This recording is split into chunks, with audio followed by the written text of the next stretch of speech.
नमस्कार। प्राइम समाचारमा स्वागत छ। म दृष्टिवाणी धिताल र म रोहन श्रेष्ठ। सुरु गरौँ अहिलेसम्मका प्रमुख समाचारबाट। 10 दिनभित्र एकता टुङ्ग्याउने कार्य योजना ल्याउन अध्यक्षद्वय र महासचिवलाई नेकपाको जिम्मेवारी। संवैधानिक निकायमा पदाधिकारी नियुक्त पनि छिट्टै गर्न सरकारलाई आग्रह। एकै दिन 1356 जनामा कोरोना संक्रमण पुष्टि। कुल संक्रमितको संख्या 66732 पुग्यो। नेपालमा 429 जनाको कोरोनाबाट मृत्यु। हुम्लाको लाप्चा क्षेत्रमा चीनद्वारा 9वटा व्यावसायिक भवन बनाएको खुलासा। प्रमुख जिल्लाधिकारी सहित 30 सदस्यीय टोलीबाट निरीक्षण।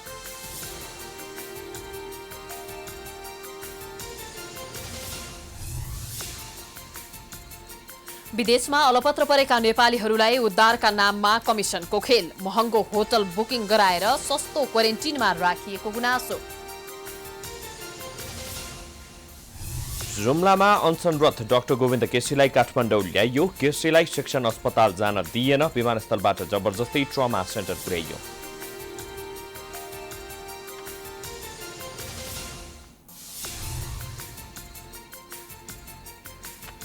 अमेरिकाद्वारा इरानमाथि पुनः प्रतिबन्ध लगाइएको घोषणा। आफ्नो राष्ट्र र जनताको सुरक्षा गर्न सक्षम रहेको इरानको अमेरिकालाई जवाब। र इन्डियन प्रिमियर लिग आइपिएलमा आज राजस्थान रोयल्स र चेन्नई सुपर किङ्स बीच खेल हुँदै जित हासिल गर्ने दुवै टोलीको दावी।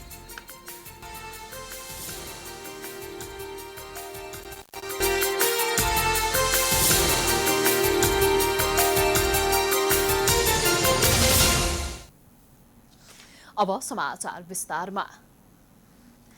नेकपामा मन्त्रीमण्डल पुनर्गठनको चर्चा चलेको लामै समय भयो, तर आकांक्षी धेरै हुँदा मापदण्ड र व्यक्तिको नाम कहिले टुङ्गिने अनिश्चित प्राय छ। 10वटा संवैधानिक आयोगमा 39 पद रिक्त रहँदा पार्टीको एकीकरण प्रक्रिया नै बाँकी रहेको छ। सरकार कमजोर बनिरहँदा सत्तारूढ दल नेकपाले समेत प्रभावकारी काम गर्ने गरी सरकारमाथि निर्देशन र दबाव पैदा गर्न सकिरहेको छैन।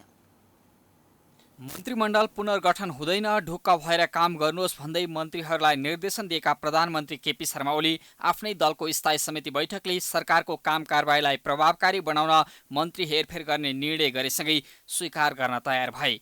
पार्टीका अध्यक्ष समेत रहेका प्रधानमन्त्री ओली, अर्का अध्यक्ष पुष्पकमल दाहाल प्रचण्ड र वरिष्ठ नेता माधव कुमार नेपाल सहमत भएसँगै आइतबारको सचिवालय बैठकले मन्त्रीमण्डल हेरफेरबारे मापदण्ड बनाएर सरकारको काम कारबाहीलाई प्रभावकारी बनाउन सक्नेलाई अवसर दिने निर्णय गर्यो। तर आजसम्म पनि कुन मापदण्डका आधारमा कुन कुन मन्त्रीलाई फिर्ता गर्ने र कसलाई पठाउने भन्नेबारे नेकपाले निर्णय लिन सकेको छैन। लामो समयदेखि चल्दै आएको मन्त्रीमण्डल हेरफेरको चर्चा आकांक्षी धेरै भएका कारण पनि कार्यान्वयन हुन सकिरहेको छैन। अहिले पनि नेकपाका नेताहरू भने छिटै देश र जनताको चाहना अनुसार सरकार सञ्चालनलाई गति दिन सक्ने गरी मन्त्रीमण्डल पुनर्गठन गर्नुपर्ने बताइरहेका छन्। अब सरकारले आफ्ना सबै कामहरूको समीक्षा गरेर राजनीतिक निर्णयहरूलाई पनि अगाडि बढाउँछ। पार्टीभित्र पनि आवश्यक छलफल गरेर अध्यक्षद्वय र वरिष्ठ नेता नेपाल गुटगत भागबण्डाका आधारमा मन्त्रीमण्डल हेरफेर गर्न सहमत देखिए पनि धेरै आकांक्षीबाट केही मन्त्रीहरू छनौट गर्न नै नेकपाको सचिवालयलाई सकस पर्ने देखिन्छ। अझ आगामी चैतमा महाधिवेशन गर्ने घोषणा गरेको नेकपाले पार्टी एकताका कतिपय काम टुङ्ग्याउन नै बाँकी छ। बाँकी काम टुङ्ग्याउन अध्यक्षद्वय र महामन्त्री विष्णु पौडेललाई 10 दिनभित्र प्रतिवेदन तयार गर्ने जिम्मेवारी पनि नेकपा सचिवालयले दिएको छ। 10 दिनभित्र अध्यक्ष कमरेडहरू र महासचिव कमरेडले ठोस प्रस्ताव सचिवालयको बैठकमा प्रस्तुत गर्ने र त्यसका आधारमा छलफल गरेर सचिवालयले टुङ्गो लगाउने निर्णय पनि आजको बैठकले गरेको छ। सत्तारूढ पार्टीको आन्तरिक भागबण्डा र प्रमुख प्रतिपक्षी दल नेपाली काङ्ग्रेसबीच राजनैतिक भागबण्डा नमिल्दा लामो समयदेखि संवैधानिक अङ्गको नियुक्ति प्रक्रिया समेत रोकिएको छ। सरकारसँगै सत्तारूढ दलको समेत आलोचना बढेपछि नेकपा सचिवालय बैठकले यथाशक्य छिटो संवैधानिक परिषदको बैठक बोलाएर बाँकी रहेका संवैधानिक राजनैतिक नियुक्तिको काम टुङ्ग्याउन प्रधानमन्त्री ओलीको ध्यानाकर्षण गराएको छ। सम्माननीय प्रधानमन्त्रीलाई छिटो पदपूर्तिको निम्ति संवैधानिक परिषदको बैठक राखेर आवश्यक निर्णय लिन पहल गर्नुहुन बैठकले अनुरोध गरेको छ र साथसाथै संवैधानिक परिषदको बैठकलाई सुचारू रूपले सञ्चालन गर्न र संवैधानिक निकायका पदपूर्ति सम्बन्धी निर्णय लिने प्रक्रियामा अगाडि बढ्न सम्बन्धित सबैलाई पनि अनुरोध गरेको छ। मन्त्रीमण्डल फेरबदलको चर्चा चलिरहँदा 13वटा संवैधानिक आयोगमध्ये अहिले 10वटा आयोगमा 39 पद रिक्त रहेका छन्। राजनीतिक भागभण्डा नमिलेकै कारण संवैधानिक आयोगले पूर्णता नपाए पनि सत्तारूढ दल नेकपा र प्रमुख प्रतिपक्षी दल नेपाली काङ्ग्रेसका नेताहरू एकअर्कालाई दोषारोपण गरेर जिम्मेवारीबाट भागिरहेका छन्। मन्त्रीमण्डलमा जान पार्टीभित्र पनि शीर्ष नेताहरूबीचको भागभण्डा, संवैधानिक राजनीतिक नियुक्तिमा पनि उस्तै राजनीतिक भागभण्डा र स्वार्थ, पार्टीभित्र हरेक नेताहरूलाई पद र अवसर, यस्तै राजनीतिक प्रवृत्तिका कारण कहिलेसम्म सरकार र दलहरू बदनाम अनि विवादित बनिरहने? आम नागरिकको तर्फबाट हाम्रो प्रश्न। पछिल्लो 24 घण्टामा देशभर 1356 जनामा कोरोना भाइरस पुष्टि भएको छ। संक्रमित संख्या बढ्दै जाँदा निको हुनेको संख्या पनि बढेको छ। मंगलबार मात्रै 823 जनाले कोरोना जितेका छन्। पछिल्लो 24 घण्टामा थप 2 जना कोरोना संक्रमितको मृत्यु भएसँगै नेपालमा मृत्यु हुनेको संख्या 429 पुगेको छ। मंगलबार देशैभर 1353 जनामा कोरोना संक्रमण पुष्टि भएको छ। उपत्यकामा मात्रै 657 जना नयाँ कोरोना संक्रमित थपिएका छन्। स्वास्थ्य तथा जनसङ्ख्या मन्त्रालयका अनुसार काठमाडौँमा 511, भक्तपुरमा 63 र ललितपुरमा 73 जना सहित देशैभर 1356 जनामा कोरोना भाइरस संक्रमण पुष्टि भएको हो। यो सहित नेपालमा कोरोना संक्रमितको कुल संख्या 66,732 जना पुगेको छ। पछिल्लो 24 घण्टामा 2 जना कोरोना संक्रमितको मृत्यु भएको छ। हालसम्म कोरोना संक्रमितको मृत्यु हुनेको संख्या 429 पुगेको छ। पछिल्लो 24 घण्टामा थप 823 जना कोरोना मुक्त भएका छन्। यो सँगै 48,010 जना कोरोना मुक्त भएका छन्। यो सँगै कुल संक्रमितको 72% निको भएर घर फर्किएका छन्। संक्रमण मुक्त भई गत 24 घण्टामा डिस्चार्ज हुनेहरू जम्मा 823 जना हुनुहुन्छ। आजसम्म डिस्चार्ज हुनेको संख्या 48,061 छ। प्रदेश अनुसार प्रदेश 1 बाट 4,357, 2 बाट 12,476, बागमती प्रदेश 11,854, गण्डकी प्रदेश 2,819, प्रदेश 5 मा 7,466, कर्णाली प्रदेशमा 2,749, सुदूरपश्चिम प्रदेशमा 6,240। स्वास्थ्य तथा जनसङ्ख्या मन्त्रालयले कोरोना रोकथामका लागि लागू गरेको एसएमएस अर्थात् दूरी कायम गरौँ, मास्कको प्रयोग गरौँ भन्ने जस्ता मापदण्ड पालना गर्न आग्रह गरेको छ। सार्वजनिक यातायातका साधन सञ्चालन गर्दा व्यवसायीले प्रतिबद्धता गरे बमोजिम मापदण्ड पालना नगरेको बताउँदै सचेत गराएका छन्। पछिल्लो समय स्वास्थ्य सेवामा खटिएका व्यक्तिहरू नै संक्रमित हुँदै गएको भन्दै आगामी दिनमा आम जनतामाझ स्वास्थ्य सेवा पुर्याउन कठिन हुने स्थिति आउन सक्ने प्रति सम्पूर्ण जिम्मेवार निकाय गम्भीर बन्न आग्रह गरेको छ। तरकारी तथा फलफुल पसल र किराना पसलहरूमा हामीले 2 मिटरको दूरी कायम गरेको अझै दूरी कायम गरिएको देखिएको छैन। यति मात्र नभई यातायात व्यवसायी सङ्घ र नेपाल सरकारले सुरक्षाका सबै मापदण्ड अपनाएर सवारी साधन सुचारू गर्ने निर्णय गरे तापनि जनस्वास्थ्यका मापदण्ड पालना नभएको देख्दा हामी झनै जोखिम बढाइरहेको देख्छौँ। मंगलबार देशभर सक्रिय संक्रमितको संख्या 18,142 रहेको छ, जसमा संस्थागत आइसोलेसनमा 9,193 र होम आइसोलेसनमा 8,949 जना रहेका छन्। आइसियुमा 223 र भेन्टिलेटरमा 37 जनाको उपचार भइरहेको मन्त्रालयले जनाएको छ। त्यस्तै मंगलबार 1,154 जनाको पीसीआर परीक्षण भएको छ भने हालसम्म 9,34,977 जनाको पीसीआर परीक्षण भएको छ। हाल 7,171 जना क्वारेन्टाइनमा रहेका छन्। सरकारले निजामती कर्मचारीको आधिकारिक ट्रेड युनियनको निर्वाचन रोक्ने निर्णय गरेको छ। मन्त्री परिषदको आज बसेको बैठकले असोज 24 गतेका लागि तय भएको निर्वाचन रोक्ने निर्णय गरेको हो। यसअघि प्रदेश 2 का मुख्यमन्त्री लालबाबु राउतले संघीय मामिला तथा सामान्य प्रशासन मन्त्रालयलाई पत्र पठाएर निर्वाचन रोक्न आग्रह गरेका थिए। कोरोना भाइरसको महामारीको समयमा निर्वाचन गर्न उपयुक्त नहुने भन्दै उनले स्थगित गर्न माग गरेका थिए। प्रधानमन्त्री केपी शर्मा ओलीले विश्वले झेल्नु परेको जटिल चुनौतीहरूको सामना गर्न संयुक्त राष्ट्रसङ्घलाई सुदृढ र सशक्त बहुपक्षीयताको केन्द्र बनाउनु सबै सदस्य राष्ट्रको सामूहिक दायित्व भएको बताउनु भएको छ। राष्ट्रसङ्घ स्थापनाको 75औं वार्षिक उत्सवका अवसरमा न्युयोर्कमा आयोजित उच्चस्तरीय बैठकलाई भिडियो मार्फत सम्बोधन गर्दै प्रधानमन्त्री ओलीले राष्ट्रसङ्घको निरन्तरता र रूपान्तरण आवश्यक रहेको बताउनुभयो। राष्ट्रसङ्घको वार्षिक उत्सव विश्व शान्ति, समृद्धि र न्यायमा लागि सामूहिक प्रतिबद्धता व्यक्त गर्ने अवसर भएको पनि बताउनुभयो। शान्ति, सुरक्षा, विकास र मानवाधिकारका क्षेत्रमा नेपाल र राष्ट्रसङ्घ बीच बढ्दो साझेदारीप्रति सन्तुष्टि व्यक्त गर्दै उहाँले राष्ट्रसङ्घको प्रशंसा गर्नुभयो। साथै शान्ति स्थापनाको कार्यमा 6 दशकभन्दा बढी समयदेखि नेपालले व्यावसायिक एवं समर्पित सेवा उपलब्ध गराउँदै आएको उहाँको भनाइ थियो। उहाँले गरिबी र कमजोर देश अनि तिनका जनताको रक्षा, सार्वभौम समानता र सबैको मान मर्यादाको प्रवर्धन, महामारी, जलवायु परिवर्तनका कारण उत्पन्न सङ्कट, आतंकवादको अन्त्य, आणविक, रासायनिक, जैविक लगायत आम विनाशका सबै हात हतियारको उन्मूलनमा राष्ट्रसङ्घको विशेष भूमिकाको अपेक्षा समेत गर्नुभयो। उक्त कार्यक्रमलाई 88 देशका राष्ट्राध्यक्ष र 44 मुलुकका सरकार प्रमुखसहित 182 वक्ताले सम्बोधन गर्ने कार्यक्रम रहेको छ। हुम्लाको नाम्खा गाउँपालिका वडा नम्बर 6 स्थित हिमालपारीको गाउँ लिमीको लाप्चा क्षेत्रमा चीनले 9वटा व्यावसायिक भवन बनाएको विषयले अहिले निकै चर्चा पाएको छ। हराएको 11 नम्बर सीमा स्तम्भ र नेपाली भूमिमा भवन बनाएको हो वा होइन भन्ने बारे स्थलगत जानकारी लिन हुम्लाका प्रमुख जिल्ला अधिकारी सहितको 30 सदस्यीय टोली लाप्चा क्षेत्र पुगेर फर्किएसँगै कसको भूमिमा बनाइएको हो भन्ने यकिन अझै हुन सकेको छैन। हुम्लाको लाप्चा स्थित नेपाल चीन सीमा क्षेत्रमा भवन निर्माण गरेको पाइएसँगै प्रमुख जिल्ला अधिकारी चिरञ्जीवी गिरीको नेतृत्वमा 30 सदस्यीय टोली चीनसँगको सिमाना लाप्चा क्षेत्रको स्थलगत अनुगमनमा पुगेको छ।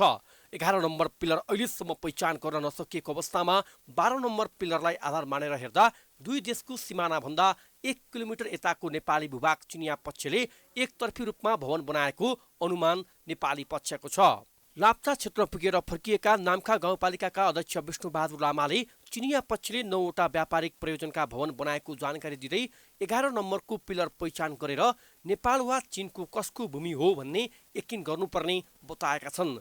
11 नम्बरको पिलर पहिचान गर्न नसक्दा सीमा क्षेत्रको भूमिको संरक्षण हुन नसकेको उनको दाबी छ। हाम्रो 12 नम्बर पिलर चाहिँ लाप्चाको लेखमा छ, त्यो यथावत छ। अस्ति मसँग चाहिँ अब सिडिओ साहब, यहाँका मेजर, सशस्त्रका डिएसपी, एउटा सुरक्षा कर्मीको टोली सहित त्यहाँ पुगेको थियो होइन। अब त्यो भवन त त्यहाँ बनाएको छ, त्यो भवन बनाएको त हाम्रो भूमि हो कि उनीहरूको भूमि हो त्यो अहिले यकिन गर्ने अवस्थै छैन। हाम्रो 11 नम्बरको पिलर चाहिँ अहिलेसम्म फेला परेको छैन। हामीले खोजेकै छैन नि त, खोजेकै छैन। नखोजेपछि यो कुन ठाउँमा छ भनेर यकिन नै भएन नि। त्यो 12 नम्बर पिलरले मात्रै मार्किङ गरेर त्यो भवन बनेको ठाउँ त हाम्रो भूमिमा पर्यो भन्न त मिल्दैन फेरि। अब त्यो 11 नम्बर पिलर फेला नपरेसम्म यो चाहिँ यहाँ हो, यो यता हो र उता हो भन्न सक्ने अवस्था छैन। यससँगै 2066 सालमा लिमी लाप्चाको सडक निर्माण गर्ने क्रममा सो स्थानमा 3वटा भवन निर्माण भएको र चिनिया पक्षले रोकेको निर्माण कार्य पुनः सुरु गरेर 9वटा भवन बनाएको पाइएको छ। हाल भवन निर्माण भएको स्थानभन्दा केही परको डाँडामा 12 नम्बर सीमा स्तम्भ रहेको छ।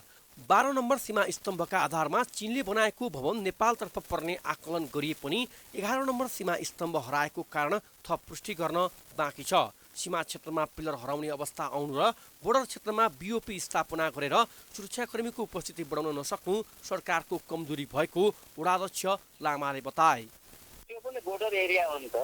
हाम्रो बोर्डर एरियामा एउटा बीओपीसम्म एउटा पोस्ट एउटा राख्न सकेको अवस्था छैन नेपाल सरकारले। अहिलेसम्म के अरे त्यो ठाउँमा बीओपी नै अब स्थापना गर्न नसकेपछि त हाम्रो त पहुँच पुगेन नि त त्यहाँ। अनि सीमा रेखदेख गर्ने कुरा त कहाँबाट आउँछ त?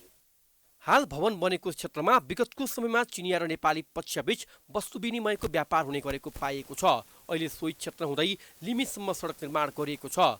प्रमुख जिल्लाधिकारी, नेपाली सेना, सशस्त्र प्रहरी, नेपाल प्रहरी र राष्ट्रिय अनुसन्धान र गाउँपालिकाका अध्यक्षको टोली भवन निर्माण गरेको स्थानमा पुगेर फर्किएको छ। तर अझै हराएको 11 नम्बर पिलरको खोजी हुन सकेको छैन। हराएको र अन्य स्तम्भको अवस्थाका बारेमा अनुगमन गर्न पुगेको टोलीले चिनिया पक्षसँग छलफलका लागि समन्वय गरिरहे पनि सम्भव भएको छैन। यसअघि सहायक प्रमुख जिल्ला अधिकारी दत्तराज हमाल सो क्षेत्रमा पुगेर तयार गरेको प्रतिवेदनका आधारमा गृह मन्त्रालयले स्थलगत रूपमा गएर बुझ्न निर्देशन दिएपछि टोली लाप्चा पुगेको हो। कतिजनाको सदस्य टोली जानु भएको, कहिलेसम्म फर्किनुहुन्छ उहाँहरू? 30 जनाको टोली जानुभएको। 30 जनाको टोलीमा अब सम्भवतः भोलि हुन्छ, भोलि हुने भने पछि आएर हुन्छ नि। वर्षौंसम्म आफ्नो भूमिको अवस्था र सीमा स्तम्भको यकिन नगर्ने सरकार समस्या देखिएपछि मात्रै स्थलगत अनुगमनमा पुग्ने कि सुरक्षाकर्मीको उपस्थिति बढाएर आफ्नो सार्वभौम सत्ताको रक्षामा गम्भीर बन्ने आम जनताले प्रश्न गरिरहेका छन्।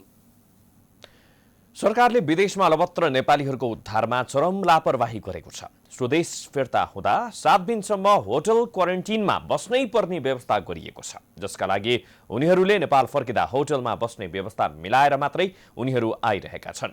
तर आफूले महँगोमा होटल बुकिङ गरे पनि बिचौलियाले सस्तो होटलमा राख्ने गरिएको भेटिएको छ।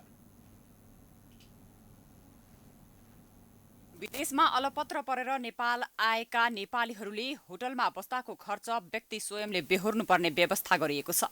विदेशबाट आएका यात्रुले PCR रिपोर्ट ल्याए पनि 7 दिन क्वारेन्टिन बस्नुपर्ने व्यवस्था गरिएको हो।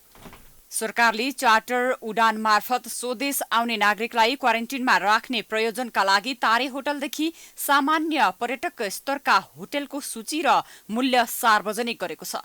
पर्यटकीय क्षेत्र ठमेल, तहाचल, गौशाला, 32 पुतली, दरबार मार्ग लगायत होटललाई क्वारेन्टिनका रूपमा प्रयोग गरिने व्यवस्था अनुसार नै विदेशमा रहेका नेपालीहरूले होटल बुकिङ गरिरहेका छन्।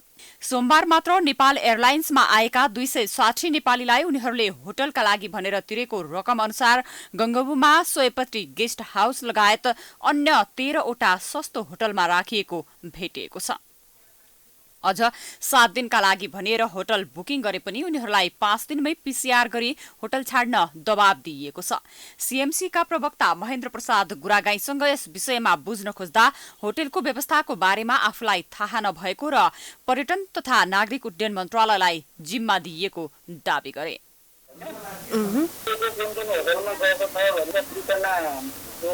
नेपाली कलाको उसले दिन्छ अनि कुन फ्लाइट आयो कहाँ कहाँ गयो भन्ने गर्न चाहिँ वेबसाइटमै राखिएको छ। होटलको म्यानेजमेन्टको त्यसमा हेर्ने पर्यटन मन्त्रालयको पर्यटन विभागबाट हेरेको छ। अनि त्यहाँ सोध्नुभयो भने थाहा हुन्छ मतलब होटलमा कति पैसा रियासन कति पैसा तिरेको छ, त्यो हामीले हेर्दैनौँ कि त्यो होटल कतिको व्यवस्थापन चाहिँ पर्यटन मन्त्रालयले दिन्छ। हामीले फेरि यही कुरा बुझ्न पर्यटन तथा नागरिक उड्डयन मन्त्रालयमा फोन गर्यौं, तर मन्त्रालयले भने पर्यटन विभागको जिम्मेवारी भएको भन्दै जवाफ दिनबाट पन्छियो। होटलको बारेमा ठ्याक्कै मलाई थाहा हुँदैन। यो विषयमा चाहिँ हाम्रो पर्यटन विभागको हाम्रो साथी हुनुहुन्छ, उहाँसँग हुन्छ र यसको अनुगमन हाम्रो 5 तारे होटलमा 1 जना बस्दा 9,000 र 2 जना साझेदारीमा बस्नेका लागि प्रति व्यक्ति 6,000 तोकिएको छ। यस्तै 4 तारे होटलमा 1 जनाको 8,000 र 2 जनाको हकमा प्रति व्यक्ति 5,500, 3 तारे तथा डिलक्स रिसोर्टमा 1 जनाको 6,000 तोकिएको छ। 2 जनाको हकमा प्रति व्यक्ति 5,000, 2 तारेमा 5,000 र 2 जना भएमा प्रति व्यक्ति 3,500 तोकिएको छ। शुल्क तिरे अनुसार उद्धार गरिएका नेपालीले होटल नपाउँदा र सरकारी पक्षबाट नै होटलको व्यवस्थापन नहुँदा उद्धारमा समेत ठगी धन्दा चलिरहेको छ। क्यामेरामा दीपु शाहका साथमा लक्ष्मी विश्वकर्माको रिपोर्ट। समाचारको सिलसिला जारी छ, हामी विश्राम पछि आउँछौं।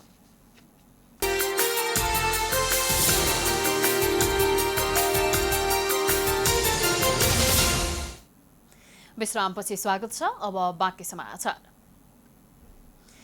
मुख्य सचिव लोकदर्शन रेग्मीको 3 वर्षीय कार्यकाल सकिन लागेसँगै आधा दर्जन भन्दा बढी सचिवहरू उक्त पद हात पार्न आफ्ना हिसाबले शक्ति केन्द्र धाउने कार्यमा व्यस्त भएका छन्।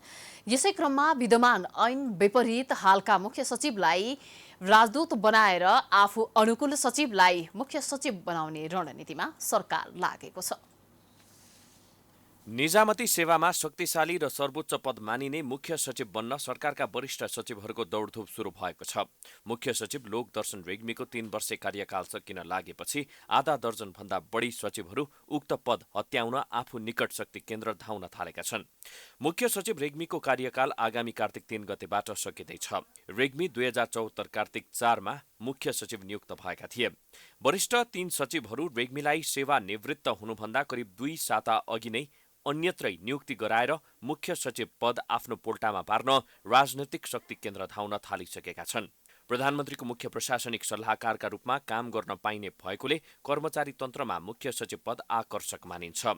निजामती सेवा ऐनको दफा 19 उपदफा 2 क मा ज्येष्ठता र कार्यकुशलताका आधारमा बहालवाला सचिवहरू मध्येबाट 1 जना मुख्य सचिव नियुक्त गरिने व्यवस्था रहेको छ।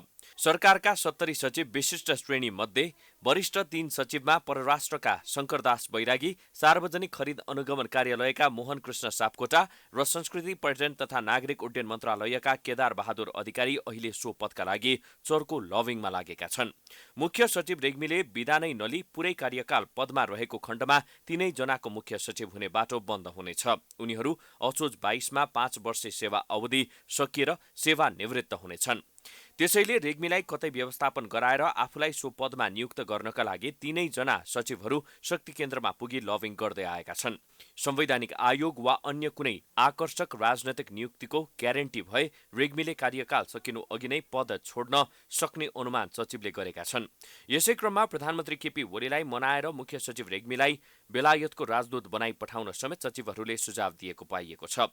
यसअघि तत्कालीन मुख्य सचिव सोमलाल सुवेदीले बीचमै राजीनामा दिएर अन्यत्र नियुक्ति लिएपछि रोल क्रममै नरहेका राजेन्द्र किशोर छेत्रीले मुख्य सचिव पद हात पारेको नजिर छ। राजनीतिक लबिङकै आधारमा शेरबहादुर देउवा नेतृत्वको सरकारले छेत्रीलाई मुख्य सचिव बनाएको थियो। रेग्मीले पदबाट राजीनामा दिए आफूहरू मध्यकालाई मुख्य सचिव बन्न बाटो खोल्ने बैरागी, सापकोटा र अधिकारीको बुझाइरहेको छ। उनीहरू रेग्मीलाई अन्यत्र व्यवस्थापन गराउनमै केन्द्रित रहेको पाइएको छ। बैरागी र अधिकारी मुख्य सचिव भए दुवैले पुरै कार्यकाल अर्थात् 2080 असोज 22 गतेसम्म काम गर्न पाउनेछन्। त्यो अवस्थामा उनीहरू पछिका मुख्य सचिवका मुख्य दावेदार संघीय मामिला तथा सामान्य प्रशासन मन्त्रालयका सचिव सूर्य प्रसाद गौतम पनि लाइनमा रहेका छन्। त्यति बेला सबैभन्दा वरिष्ठ सचिवको सूचीमा रहने उनले 2080 फागुन 6 मा अवकाश पाउनेछन्। अर्का आकांक्षी सापकोटा मुख्य सचिव भए 2077 फागुन 25 गतेसम्म मात्रै पदमा रहनेछन्। त्यति बेला उनको 58 वर्षे सेवा अवधि पूरा हुने भएकोले अनिवार्य अवकाश लिनुपर्नेछ। परराष्ट्र सचिव बैरागी मुख्य सचिवमा सम्भावनाकै कारण सरकारलाई चिड्याउने पक्षमा भने रहेका छैनन्। मुख्य सचिव बन्नकै लागि उनी न्युयोर्क स्थित संयुक्त राष्ट्रसङ्घको स्थायी नियोग लगायतका अवसर छाडेर बसेको समेत बताइएको छ। पर्यटन सचिव रहेका अधिकारीले पनि मुख्य सचिवका लागि प्रधानमन्त्री निकटहरूसँग लबिङ बढाइरहेका छन्। उनी पनि प्रशासन क्षेत्रमा अब्बल मानिन्छन्। वरिष्ठताका आधारमा मुख्य सचिवको दौडमा सूचीमा उद्योग सचिव चन्द्र कुमार घिमिरे पनि लबिङमै लागेका छन्। वन तथा वातावरण सचिव विश्वनाथ ओली र शहरी विकास मन्त्रालयका सचिव मधुसूदन अधिकारी पनि सो पदका लागि दौडमा रहेका छन्। प्राइम टाइम्स टेलिभिजनका लागि रोशन कार्कीको रिपोर्ट। चीनसँगका नेपालका प्रमुख व्यापारिक नाकाबाट व्यापार र भन्सार सहजीकरणमा समस्या भएको लामो समय भइसक्यो। नाका सहजीकरण गर्न र व्यापार सहज बनाउन नेपालले गरेका पहल भने सार्थक बनेको छैन। त्यसै कारण रसुवागढी र तातोपानी नाकाबाट आयात निर्यात ठप्प जस्तै बनेको छ। 72 सालको भूकम्पले तातोपानी नाकाका पूर्वाधार काम नलाग्ने बनाएपछि विकल्पका रूपमा रसुवागढी नाका प्रयोग गरिएको थियो। त्यसबेला पेट्रोलियम पदार्थ आयात गर्न प्रयोग गरिएको नाका कोभिड-19 का कारण गत माघदेखि नै ठप्प छ। पूर्वाधार निर्माणपछि खोलिएको तातोपानी नाका पनि गत असार 24 गते भोटेकोशी नदीमा आएको बाढी पहिरोका कारण बन्द छ। दुवै नाका ठप्प जस्तै हुँदा नेपाली व्यवसायीले खरिद गर्न लागेका अर्बौं रुपियाँ मूल्य बराबरका सामान छिमेकी मुलुक चीनकै सडकमा अल्पत्र परेका छन्। रसुवागढी नाका चीनले आफ्नो नयाँ वर्ष मनाउन गत माघमा 1 साताका लागि बन्द गरेको थियो। त्यसबेलादेखि नै नेपाल चीन भन्सार नाका केरुङ रसुवागढीबाट आयात ठप्प रहँदै आएको छ। त्यही बेला नै चीनको वुहानमा कोभिड-19 महामारी फैलिन थालेपछि चीनले सबै नाका बन्द गरेको थियो। कोरोना महामारीकै बीच चीनले अन्य देशसँग व्यापार सहजीकरणमा ध्यान दिएर व्यापार विस्तार गरिरहेको छ। तर नेपालसँगको समस्यामा भने खासै चासो भने दिएको देखिँदैन। चीन सरकारले एकतर्फी रूपमा बन्द गर्यो। अब हामीले त हाम्रो सरकारलाई भन्ने हो, हाम्रो जुन विगत 9 महिनादेखि हाम्रो व्यापारी साथीभाइको सामान अड्केर बसिरहेको छ तपाईँको, अनि हामीले नेपाल सरकारलाई भन्दाखेरि अब नेपाल सरकारले पनि हाम्रो कूटनीतिक पहल भइरहेछ, हामी कुरा गरिरहेछौँ, निरन्तर हामी सम्पर्कमा छौँ र अब छिटोभन्दा छिटो हामी खोल्न पहल गर्छौँ, कुरा भइरहेछ, मात्रै जवाफ आइरहेछ। केरुङ र तातोपानी नाका बन्द गरेपछि बालबालिकालाई दिइने BCG खोपमा प्रयोग हुने 11 लाख थान अटो डिस्पोजेबल सिरिन्ज भित्रिन सकेको छैन। नाका 3 महिनादेखि बन्द हुनाले सिरिन्ज बोकेको कन्टेनर चिनिया सडकमा अल्पत्र छ। कोभिड-19 संक्रमण नियन्त्रण र उपचारका लागि खरिद गरिएका PCR मेसिन, VTM किट, PPE, मास्क, सेनिटाइजर लगायतका स्वास्थ्य सामग्री पनि चीनको गोदाममा थन्किएको व्यवसायीले बताएका छन्। रसुवागढीमा कोभिड-19 संक्रमित भेटिएको र तातोपानीको नेलाम क्षेत्रमा स्थानीय ताल फुट्ने सम्भावना रहेको भन्दै चीनले नाका बन्द गरेको हो। स्वास्थ्य सेवा विभागले साता अघि नै केरुङको सडकमा अल्पत्र सिरिन्ज भित्र्याउनका लागि सहजीकरण गरिदिन रसुवागढी भन्सारलाई पत्र पठाएको थियो। स्वास्थ्य सेवा विभागका निर्देशक डाक्टर रमेश खरेलले खोपमा प्रयोग हुने सिरिन्ज संवेदनशील भएकाले स्टक नसकिँदै छिटो ल्याउन जरुरी रहेको बताए। सरकारले सञ्चालन गर्ने विभिन्न सामयिक खोप कार्यक्रमका लागि अत्यावश्यक सिरिन्ज समेत नेपाल भित्रिन पाएको छैन। यसबाहेक कतिपय आपूर्तिकर्ताले अन्य उपचार सामग्री समेत नेपाल ल्याउन पाएका छैनन्। फलो गरेका छौँ हैन, पत्र पनि चाहिँ चाँडै गरिदिनलाई अलिक गराए त दिनु होला। त्यो त लाइन हुन्छ नि त, ट्रकहरू ल्याउने हैन, जसले चाहिँ नि यहाँ ल्याइ पुर्याउनु पर्ने, त्यस्तो चाहिँ संयोजन हामीले गर्छौँ, चाँडै गरिदिनु पाए हुन्थ्यो भन्ने हिसाबले। इन्जेक्सन भनेको जन्मिए मिलिटे लाउँदा पनि हुन्छ 45 दिनभित्र। अब विभिन्न छ यसको टेक्निकलिटी, त्यसले गर्दा त्यो त होइन, त्यही समस्याले गर्दा बाटोमा आउने सामान आउनु पाएको छैन। त्यसले गर्दा सबैको चिन्ताको विषय के हो। अहिले सीमामा हजारौं कन्टेनरहरू थन्किएसँगै समस्या समाधानका लागि विभिन्न तहमा प्रयास भएको र ल्यासा स्थित नेपाली वाणिज्य दूतावासलाई सक्रिय समेत बनाइएको छ। दुई देशबीचको मामला भएकाले नेपाल स्थित चिनिया दूतावाससँग आवश्यक छलफल गर्न परराष्ट्र मन्त्रालयलाई आग्रह गरिसकेको बताइँदै आइएको छ। नेपाली व्यापारीको सामान सहितका कन्टेनर चिनिया भूभागमा थन्किएका छन्। व्यापारिक कारोबार नभएपछि नाकासँग आबद्ध 5000 भन्दा बढी मजदुरको रोजीरोटी गुमेको छ। यसै करिब 9 महिनासम्म सीमा नाकामै सामानहरू र कन्टेनरहरू अल्पत्र पर्दा होलसेल तथा खुद्रा व्यापारीहरू समेत मारमा परेका छन्। सर्वोच्च अदालतले नेकपा अध्यक्षद्वय केपी शर्मा ओली र पुष्पकमल दाहाल प्रचण्ड विरुद्ध परेको अवहेलनाको मुद्दालाई तामेलीमा राख्ने निर्णय गरेको छ। मंगलबार न्यायाधीश तेजबहादुर केसीको एकल इजलासले तत्कालीन एमाले र माओवादी केन्द्रको अध्यक्षका हैसियतमा दायर भएको अवहेलना मुद्दा तामेलीमा पठाउने आदेश दिएको हो। 2074 मंसिर 10 गते प्रतिनिधि सभाको चुनावमा वाम गठबन्धन बनाएर निर्वाचनमा होमिएका दुई दलका अध्यक्षले जसरी पनि चुनाव हुनुपर्ने अभिव्यक्ति दिएका थिए। तत्कालीन राजपाका नेता सर्वेन्द्रनाथ शुक्लाले प्रदेशसभा र प्रतिनिधि सभाको चुनाव छुट्टा छुट्टै हुनुपर्ने भन्दै रिट दायर गरेका थिए। सर्वोच्चले पनि उनको माग बमोजिमको आदेश जारी गरेको थियो। शुक्लाले ओली र दाहालले अदालतको आदेश विरुद्ध अभिव्यक्ति दिएको भन्दै 2074 कार्तिक 13 गते सर्वोच्चमा अवहेलना मुद्दा दर्ता गरेका थिए। उक्त मुद्दामाथि सुनवाई गर्दै मंगलबार सर्वोच्चले निवेदकले नै तारिख गुजारेको भन्दै मुद्दालाई तामेलीमा पठाउने निर्णय गरेको हो। अनसनरत डाक्टर गोविन्द केसीको काठमाडौँ स्थित राष्ट्रिय ट्रमा सेन्टरमा उपचार भइरहेको छ। सोमबार जुम्लाबाट नेपालगञ्ज आएका डाक्टर केसी मंगलबारदेखि त्रिवी सेक्सन अस्पतालमै अनसन जारी राख्ने उनले बताएका थिए। तर नेपालगञ्जबाट बुधबारमा त्रिभुवन अन्तर्राष्ट्रिय विमानस्थलबाट राष्ट्रिय ट्रमा सेन्टर लगी केसीको उपचार भइरहेको छ। तर केसीले भने आफूले त्रिवी सेक्सन अस्पतालमा मात्रै उपचार गराउने भनी जिद्दी गरिरहेका छन्। शिक्षा सुधारका अभियन्ता डाक्टर गोविन्द केसी मंगलबार नेपालगञ्जबाट काठमाडौँ आइपुगेका छन्। 19औं सत्याग्रहको 9औं दिन केसी नेपालगञ्जबाट बुद्ध एयरको नियमित उडान मार्फत काठमाडौँ आइपुगेका हुन्। अनसन जारी रहेकै अवस्थामा जुम्लाबाट काठमाडौँ हिँडेका डाक्टर केसी सोमबार नेपालगञ्ज पुगेका थिए। नेपालगञ्जबाट काठमाडौँ आएसँगै महाराजगञ्ज स्थित शिक्षण अस्पताल महाराजगञ्जमा आफ्नो सत्याग्रह जारी राख्ने बताएका केसीलाई एकाएक काठमाडौँको राष्ट्रिय ट्रमा सेन्टर लगियो। तर उक्त स्थानमा न अभियन्तालाई प्रवेश गर्न दियो न सञ्चार माध्यमलाई नै। त्यहाँको सुरक्षा व्यवस्थालाई कडा पार्दै डाक्टर केसीलाई ट्रमा सेन्टरको इमर्जेन्सीमा राखी उपचार गर्न लागि हो। प्रहरीको गुन्डागर्दी हो तिमीलाई भन्नु पर्दैन म चिठीमा छु डक्टर होइन मलाई थाहा छैन के छ भन्ने कुरा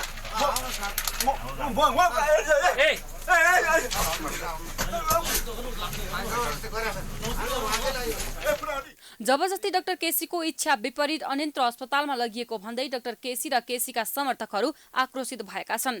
केसी समर्थक प्रीतम सुवेदीले सरकार सत्याग्रहीसँग वार्ता गर्न पछि परेको भन्दै इच्छा विपरीत जबरजस्ती अस्पताल लगिएको प्रति आक्रोश व्यक्त गरेका छन्। डाक्टर केसीको इच्छा शिक्षण अस्पताल महाराजगञ्जमा आउने थियो, किनभने उहाँ लामो समयदेखि त्यहाँ कार्यरत डाक्टर हो। उहाँ सेवानिवृत्त भइसक्नु भएको छ, तर टिचिङमा लामो समय काम गरेकोले उहाँ म टिचिङमै जान्छु भनेर चाहिँ आज भेरी अस्पतालबाट नेपालगञ्जबाट काठमाडौँ आउनुभयो। आएर ओर्लिए पछाडि उहाँ एम्बुलेन्समा टिचिङ जानलाई बस्नुभएको थियो, तर प्रहरीले उहाँलाई जबरजस्ती उठायो। राज्यले उहाँलाई अपहरण गरेको छ। एउटा एम्बुलेन्सबाट उठाएर उहाँलाई अर्को एम्बुलेन्समा हालेर जबरजस्ती उहाँको इच्छा विपरीत अपहरण गरेर यहाँ ट्रमा सेन्टर ल्याइएको छ।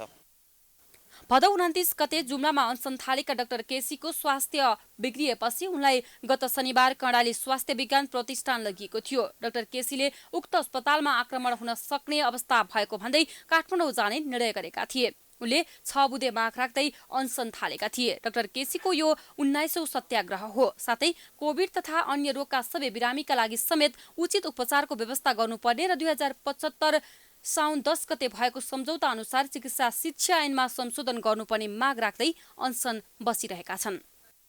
माफियासँग साठगाँठ छ सरकारको। माफिया नै माफियाकै वरिपरि घुम्छ, सत्यको आग्रहसँग डराउँछ। डाक्टर केसीसँग सहमति भएकै कुरा, उहाँका कुनै पनि पुरा नहुने माग छैनन्, सबै सामान्य माग छन्। तर चाहिँ राज्यले चाहिँ थकाउन सकिन्छ कि गलाउन सकिन्छ कि अझै माफियालाई कसरी पोस्न सकिन्छ मात्रै राज्यको ध्यान त्यतातिर केन्द्रित छ। त्रिभुवन विश्वविद्यालय शिक्षण अस्पतालका प्राध्यापक डाक्टर गोविन्द केसीको चिकित्सा शिक्षा क्षेत्र सुधारको आन्दोलन 2066 सालदेखि सुरु भएको हो।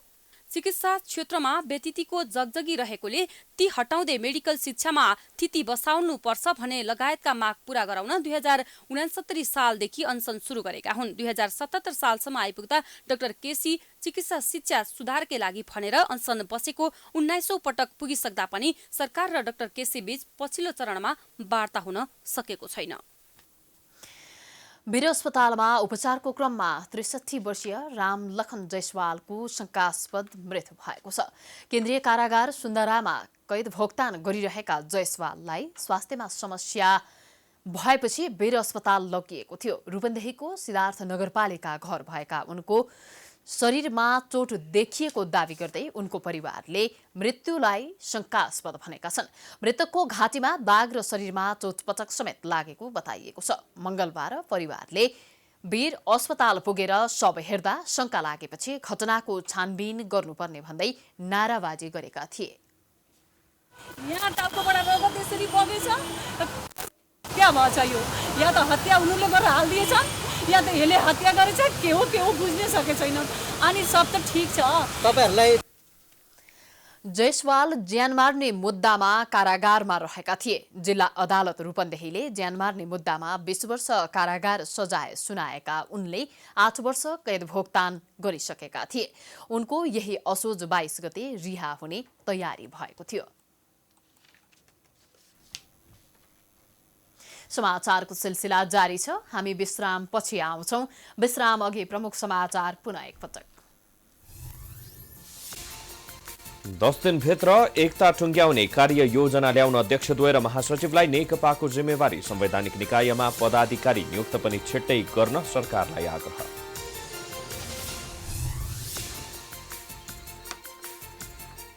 एकै दिन 1356 जनामा कोरोना संक्रमण पुष्टि। कुल संक्रमितको संख्या 66,732 पुग्यो। नेपालमा 429 जनाको कोरोनाबाट मृत्यु।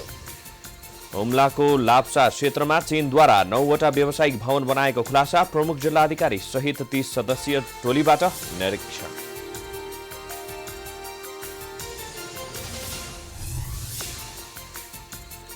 विदेशमा अलपत्र परेका नेपालीहरूलाई उद्धारका नाममा कमिसनको खेल, महँगो होटल बुकिङ गराएर सस्तो क्वारेन्टिनमा राखिएको गुनासो। जुम्लामा अनसनरत डाक्टर गोविन्द केसीलाई काठमाडौँ ल्याइयो। केसीलाई शिक्षण अस्पताल जान दिइएन, विमानस्थलबाट जबरजस्ती ट्रमा सेन्टर पुर्याइयो।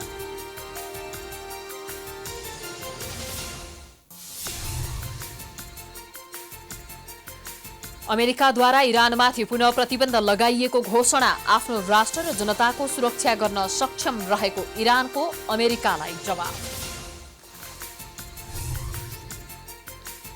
र इन्डियन प्रिमियर लिग आइपिएलमा आज राजस्थान रोयल्स र चेन्नई सुपर किङ्स बीच खेल हुँदै जित हासिल गर्ने दुवै टोलीको दाबी।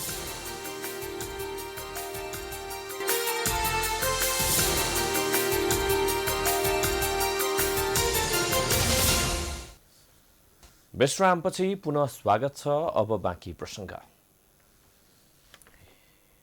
सभामुख अग्नि प्रसाद सापकोटाले कोरोना महामारी नियन्त्रण तथा रोकथामका लागि सञ्चारकर्मीले खेलेको भूमिकाको प्रशंसा गर्नु भएको छ। नेपाल प्रेस काउन्सिलको 51औं वार्षिक उत्सवको अवसरमा आयोजित पुरस्कार वितरण कार्यक्रममा सभामुख सापकोटाले कोरोनाको त्रासमा पनि जनतालाई सूचना दिन सञ्चारकर्मी अहोरात्र खटिएको भन्दै प्रशंसा गर्नुभयो। उहाँले आफू सूचना तथा सञ्चार मन्त्री हुँदा सञ्चारकर्मीको पक्षमा धेरै राम्रो काम गरेको समेत दावी गर्नुभयो। सबै राज्यका सबै निकायहरूको भूमिका बढेको छ। मैले अघि नै भने एउटा जनसाधारणको पनि भूमिका बढेको छ र यी जस्ता बनाउन संस्थाहरूको भूमिका त असाधारण रूपले बढेको छ। यो चुनौती चाहिँ खडा भएको छ हाम्रो अगाडि। यो चुनौतीको सामना गर्नका लागि एक मात्र कुरा के हो त भन्दाखेरि छोटोमा भन्नुपर्दा सभामुख सापकोटाले पत्रकारिता क्षेत्रमा योगदान पुर्याउने विभिन्न पत्रकारहरूलाई सम्मान गर्नु भएको थियो। प्रेस काउन्सिल युवा पुरस्कार 14 जनालाई, प्रेस काउन्सिल भाषागत पत्रकारिता पुरस्कार र प्रेस काउन्सिल साहित्यिक पुरस्कार 1-1 जनालाई र प्रेस काउन्सिल पत्रकारिता पुरस्कार 7 जनालाई दिइएको छ। अब आर्थिक समाचार।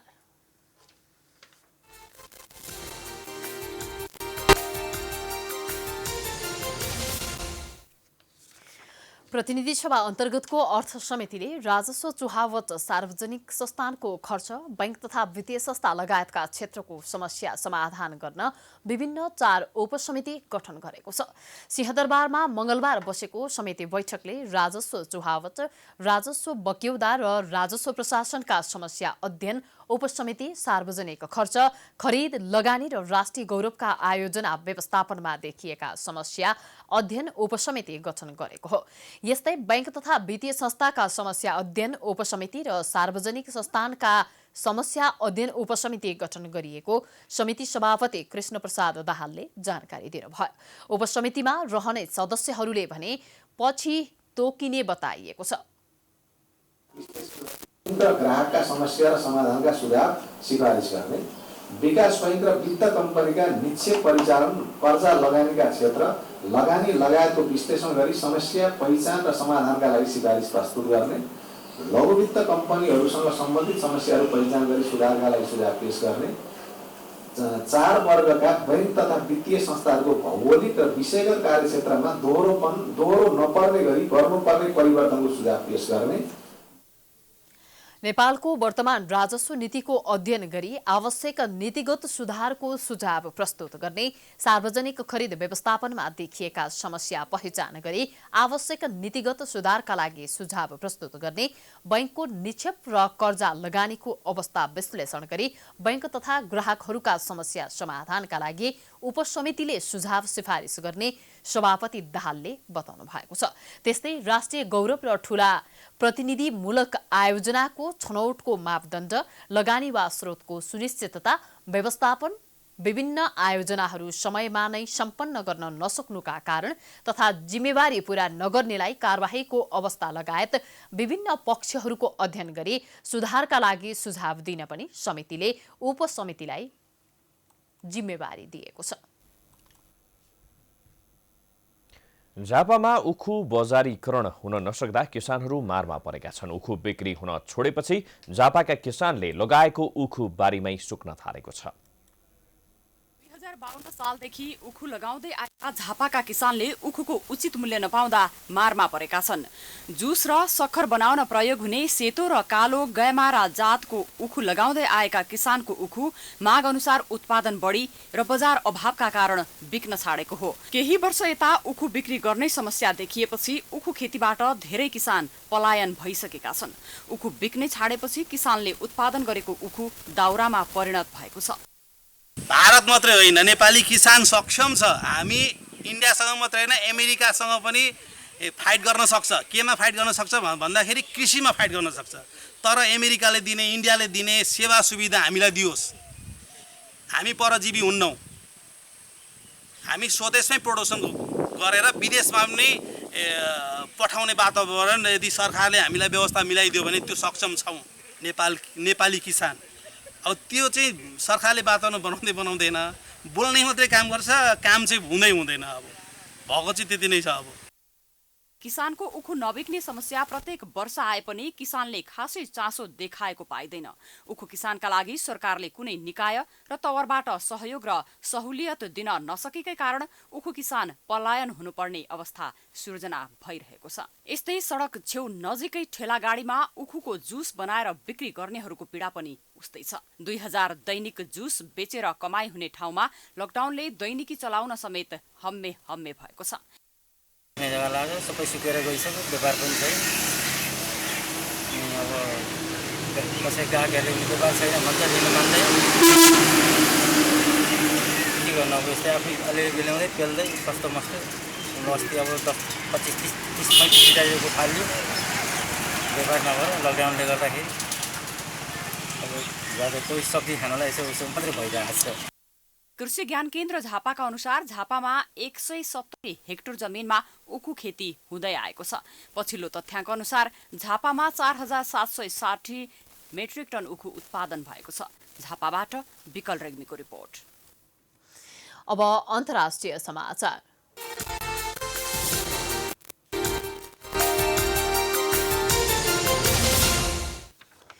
अमेरिकाले इरानमाथि थप प्रतिबन्ध लगाएको छ। इरान विरुद्ध राष्ट्रसङ्घीय प्रतिबन्धहरूलाई अमेरिकाले पुनर्बहाली गरेको हो। अमेरिकी कदमको युरोपेली राष्ट्रसहित रुस र चीनले असहमति जनाएका छन्। आणविक कार्यक्रममा संलग्न इरानको रक्षा मन्त्रालय सहित 27 व्यक्ति र कम्पनीहरू विरुद्ध अमेरिकाले प्रतिबन्ध लगाएको हो। हतियार सम्बन्धी राष्ट्रसङ्घीय प्रावधान उल्लङ्घन गरेकाले भेनेजुएलामाथि समेत प्रतिबन्ध लगाइएको अमेरिकी विदेश मन्त्री माइक पोम्पियोले बताएका छन्। इरानले आफ्नो राष्ट्रको रक्षा गर्न सक्षम रहेको भन्दै अमेरिकालाई जवाफ दिएको छ। अमेरिकाले आणविक मुद्दालाई लिएर पुनः प्रतिबन्ध लगाउने तयारी गरेपछि इरानको यस्तो प्रतिक्रिया आएको हो। सर्वोच्च नेता अयातुल्ला अली खामेनीले विगतको इराकसँगको युद्धले इरानको सक्षमता पुष्टि भइसकेको बताएका छन्। इरान आफ्नो राष्ट्रको रक्षा गर्न र नागरिकलाई सुरक्षा प्रदान गर्न सक्षम रहेकोले कसैको धम्कीले केही असर नगर्ने पनि बताएका छन्। सन् 1980 देखि 1988 सम्म इराकसँग एक्लै लडेर आफ्नो मुलुकको सार्वभौम सत्ताको रक्षा गरेको उनले दावी समेत गरेका छन्। इरान इराक युद्धको वर्षगाँठ मनाउन होली डिफेन्स हप्ताको सुरुमा देशभरका शीर्ष सैन्य कमान्डरहरू र युद्धका दिग्गजहरूलाई टेलिभिजनद्वारा गरिएको भिडियो सन्देशमा खामेनीका पछिल्ला अभिव्यक्ति सार्वजनिक भएका हुन्। इरान विरुद्ध अमेरिकाले एकल रूपमा नाकाबन्दीको घोषणा गरेपछि खामेनी आक्रोशित भएका हुन्। उनले अमेरिकी घोषणा उसकै लागि फाइदा नहुने जिकिर गरेका छन्। विश्वमा कोरोना भाइरसबाट संक्रमित हुनेको संख्या 3,15,29,000 नाघेको छ। पछिल्लो विवरण अनुसार कोरोना भाइरसबाट मृत्यु हुनेको संख्या 9,70,000 पुगेको छ। कुल संक्रमित मध्ये अहिलेसम्म 2,31,49,000 बढी निको भएका छन्। सबैभन्दा बढी प्रभावित अमेरिकामा 70,46,000 बढीमा संक्रमण हुँदा 2,04,000 बढीले ज्यान गुमाएका छन्। त्यसैगरी भारतमा 55,68,000 बढीमा संक्रमण हुँदा 88,000 भन्दा बढीले ज्यान गुमाएका छन्। नेपालमा विश्व कोरोनाबाट प्रभावित हुने मुलुकहरूको सूचीमा नेपाल 51औं स्थानमा पुगेको छ। अब खेलकुद समाचार।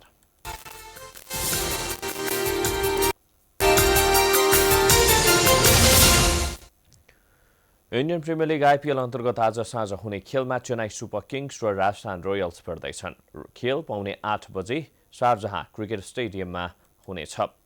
पहिलो खेलमै साबिक विजेता मुम्बई इन्डियन्सलाई हराउँदै लिगमा सुखद सुरुवात गरेको चेन्नई अनुभवी खेलाडीले भरिएको छ। अझ पहिलो खेलमा निकालेको जितले चेन्नईको आत्मविश्वास पनि बलियो छ। अर्कोतर्फ विदेशी खेलाडीहरू निर्भर देखिएको राजस्थान रोयल्सको अवस्था फरक छ। आइपिएलको आफ्नो पहिलो खेलमा महत्त्वपूर्ण खेलाडीहरू बिनै मैदानमा उत्रिनुपर्ने अवस्थामा छ। यसरी दुवै टिमलाई हेर्दा चेन्नई केही बलियो अवस्थामा देखिन्छ। गैराती भएको खेलमा रोयल च्यालेन्जर्स बेङ्गलोरले सनराइज हैदराबादलाई 10 रनले हराएको थियो। विश्व नम्बर 1 नोभाक जोकोभिचले इटालियन ओपन टेनिसको उपाधि जितेका छन्। रोममा भएको फाइनलमा अर्जेन्टिनाका डिएगो स्वार्ट जम्यानलाई पराजित गर्दै जोकोभिचले उपाधि जितेका हुन्। सर्बियन जोकोभिचले डिएगोमाथि 7-5, 6-3 को सेटमा जित निकालेका हुन्। यससँगै जोकोभिचले 5औं पटक इटालियन ओपनको उपाधि जित्न सफल भएका छन्। यस्तै 33 वर्षीय जोकोभिचले सर्वाधिक धेरै मास्टर्स उपाधि समेत जित्ने खेलाडीको नाममा आफ्नो नाम कृतिमानी बनाएका छन्। इटालियन ओपन जोकोभिचको 36औं मास्टर्स उपाधि समेत रहेको छ। उनले राफायल नाडालको कृतिमानी भङ्ग गरेका हुन्। नाडालले 35 मास्टर्स उपाधि जितेका छन्। महिलातर्फको उपाधि रोमानियाकी सिमोना हालेपले जितेकी छन्।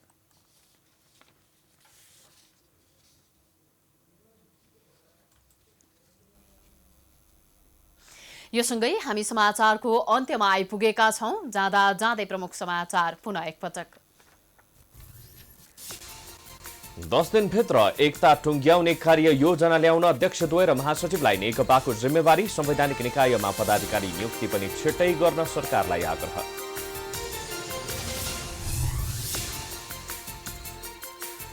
एकै दिन 1356 जनामा कोरोना संक्रमण पुष्टि। कुल संक्रमितको संख्या 66,732 पुग्यो। नेपालमा 429 जनाको कोरोनाबाट मृत्यु। हुम्लाको लाप्चा क्षेत्रमा चीनद्वारा 9वटा व्यावसायिक भवन बनाएको खुलासा। प्रमुख जिल्लाधिकारी सहित 30 सदस्यीय टोलीबाट निरीक्षण।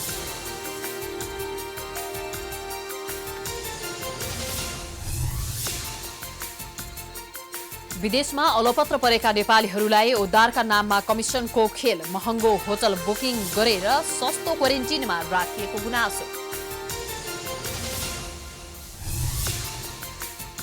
जुम्लामा अनसनरत डाक्टर गोविन्द केसीलाई काठमाडौँ ल्याइयो। केसीलाई शिक्षण अस्पताल जान दिएन। विमानस्थलबाट जबरजस्ती ट्रमा सेन्टर पुर्याइयो।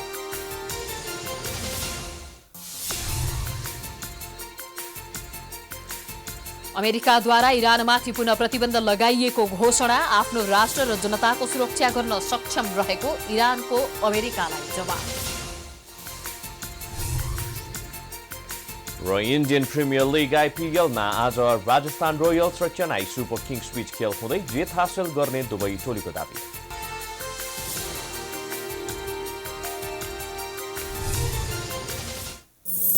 समाचार अहिलेलाई सकियो। यसपछिको प्रस्तुति जनता जान्न चाहन्छन् ऋषि धमलाको साथ। हेर्दै गर्नुहोला प्राइम टाइम टेलिभिजन। नमस्कार।